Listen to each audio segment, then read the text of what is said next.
Gaddafi nationalized key sectors of the oil resources and negotiated fairer prices within OPEC for oil-producing countries. He used the oil revenues to build schools, universities, hospitals, and much-needed infrastructure. Before Gaddafi, fewer than one-fifth of Libyans were literate, no access to education for the majority of people, and then after Gaddafi, free quality education system, including university, and the literacy rate rose to 83%.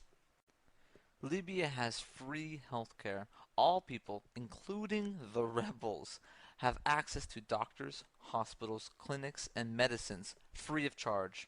If a Libyan needs surgery that is unavailable in Libya, funding is provided for the surgery to be carried out overseas. Soon after the revolution, basic food items were subsidized and electricity was made available throughout the country. Huge irrigation projects were established in order to support a drive towards agriculture development and self-sufficiency in food production.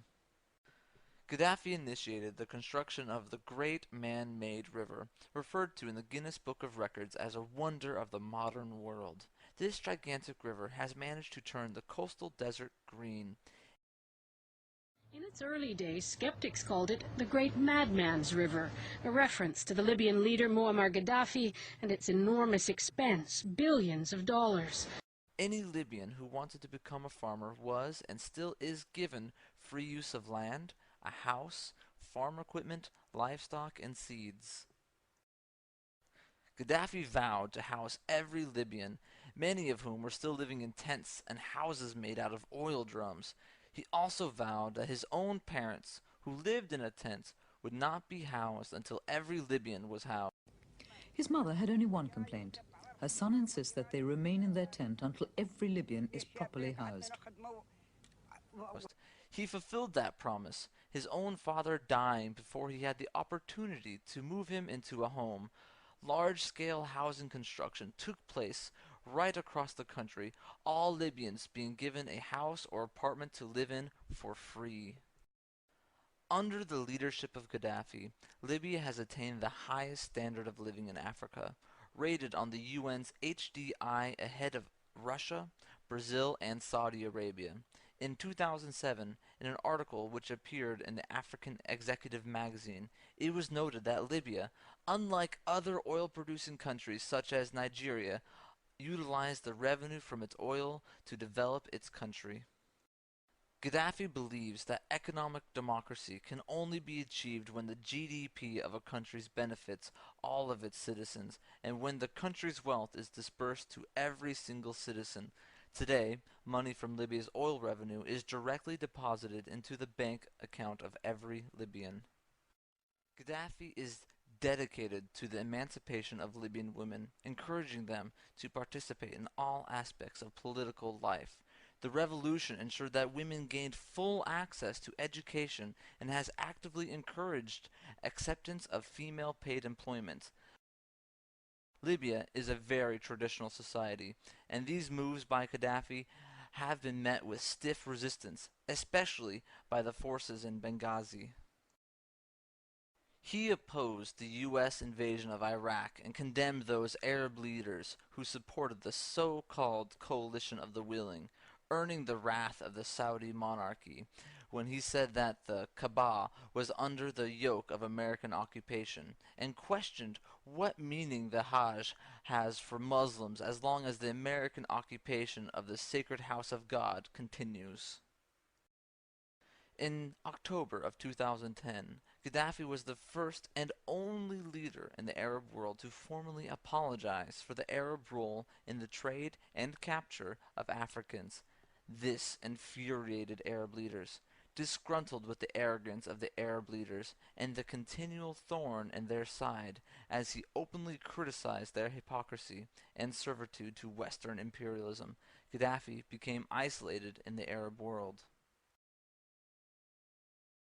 He called on the African Union to give representation to Africans in the U.S., Europe, the Caribbean, and South America. In a recent speech, he said, "From now on, by the will of God, I will assign teams to search investigate and liaise with the Africans in Europe, and to check their situation. This is my duty and role towards the sons of Africa. I am a soldier for Africa. I am here for you, and I work for you. Therefore, I will not leave you, and I will follow up on your conditions. One of Gaddafi's most controversial and difficult moves has been his determined drive to unite Africa with a shared vision for the true independence and liberation of the entire continent. He has contributed a great deal of his time, energy, and large sums of money to this project. When war broke out in Uganda, the Congo, Ethiopia, and Eritrea, Gaddafi negotiated ceasefires, part of his long-held dream of creating a unified continent called the United States of Africa. While the Libyan revolution has irritated the West since its inception, and although they never forgave Gaddafi for nationalizing Libya's oil, the most worrying move has been his call for the unification of Africa. After years of tireless effort on the part of Gaddafi and the Libyan revolutionary movement, the idea of a United States of Africa is gaining real momentum and support on the continent. In 1982, the World Mathaba was established in Libya. Mathaba means a gathering place for people with a common purpose. The World Mathaba brought together revolutionaries and freedom fighters from every corner of the globe to share ideas and develop their revolutionary knowledge. Many liberation groups received education, training, and support from Libya. These are just some of the groups that Gaddafi has helped, and because of his support, Gaddafi has been labeled a terrorist.